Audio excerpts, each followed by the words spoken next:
आप सभी को नमस्कार। आज मैं आप सभी के समक्ष श्री कृष्ण के जन्म की एक पौराणिक कथा लेकर आई हूँ, तो श्रवण करते हैं।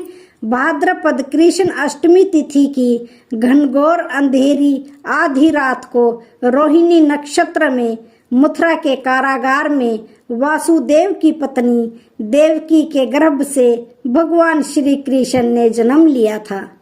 यह तिथि उसी शुभ घड़ी की याद दिलाती है और सारे देश में बड़ी धूमधाम से मनाई जाती है। द्वापर युग में भोजवंशी राजा उग्रसेन मथुरा में राज्य करता था।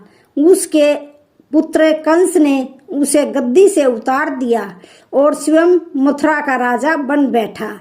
कंस की एक बहन देवकी थी, जिसका विवाह वासुदेव नामक यदुवंशी सरदार से हुआ था। एक समय कंस अपनी बहन देवकी को उसकी ससुराल पहुंचाने जा रहा था।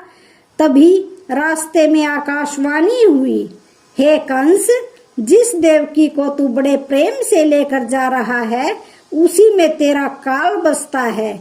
इसी के गर्भ से उत्पन्न 8वां बालक तेरा वध करेगा। यह सुनकर कंस वासुदेव को मारने के लिए तैयार हो गया।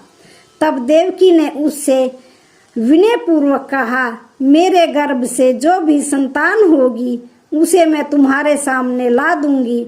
बहनोई को मत मारो, बहनोई के मारने से क्या लाभ। कंस ने देवकी की बात मान ली और मथुरा वापस चला आया।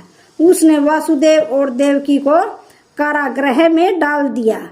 वासुदेव देवकी के एक एक करके 7 बच्चे हुए और 7 को जन्म लेते ही कंस ने मार डाला। जब 8वां बच्चा पैदा होने वाला था, कारागार में उन पर कड़े पहरे बैठा दिए गए। उसी समय नंद की पत्नी यशोदा को भी बच्चा होने वाला था। उन्होंने वासुदेव देवकी के दुखी जीवन को देखकर 8वें बच्चे की रक्षा का उपाय सोचा। जिस समय वासुदेव देवकी को पुत्र पैदा हुआ, उसी समय संयोग से यशोदा के गर्भ से एक कन्या का जन्म हुआ, जो और कुछ नहीं सिर्फ माया थी। जिस कोठरी में देवकी वासुदेव कैद थे, उसमें अचानक प्रकाश हुआ और उनके सामने शंख, चक्र, गदा, पद धारण किए हुए चतुर्भुज भगवान प्रकट हुए। दोनों भगवान के चरणों में गिर पड़े। तब भगवान ने उनसे कहा, अब मैं पुनः नवजात शिशु का रूप धारण कर लेता हूँ। तुम मुझे इसी समय अपने मित्र नंद जी के घर वृंदावन में भेज आओ और उनके यहाँ जो कन्या जन्मी है उसे लाकर कंस के हवाले कर दो। इस समय वातावरण अनुकूल नहीं है, फिर भी तुम चिंता ना करो।